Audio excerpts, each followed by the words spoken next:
Comment choisir le contrat d'assurance vie destiné à votre enfant en situation de handicap mental ou psychique?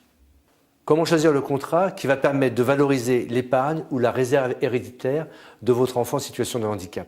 Cette question taraude souvent les parents. Lorsque cela est possible, c'est-à-dire si votre enfant est éligible à ce contrat, il conviendra de privilégier le contrat épargne handicap dont nous verrons les spécificités plus tard. Quels sont les points de vigilance et les précautions à prendre? 1. Les frais sur versement. Un élément important, mais pas déterminant. Ils sont variables selon les opérateurs et les contrats. Ils s'appliquent lorsqu'ils sont prévus sur chaque versement. Les frais de gestion.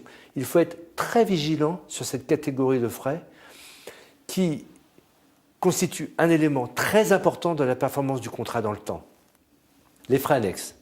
Sous ce vocable, on retrouve les frais de dossier, les frais en cas de retrait, la cotisation associative.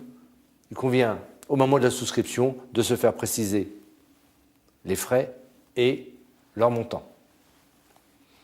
Les rendements, c'est l'un des éléments du choix. Il convient de se faire indiquer le rendement du contrat choisi sur plusieurs années afin de pouvoir en apprécier les performances.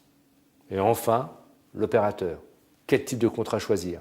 Sur le marché, il y a principalement les contrats offerts par les assureurs et les banques assureurs, contrats que l'on souscrit à titre individuel ou les contrats proposés par les associations d'épargnants. Alors, dans ce cas, ce sont les associations qui souscrivent le contrat et vous y adhérez. Pour plus d'informations, n'hésitez pas à me contacter dès maintenant.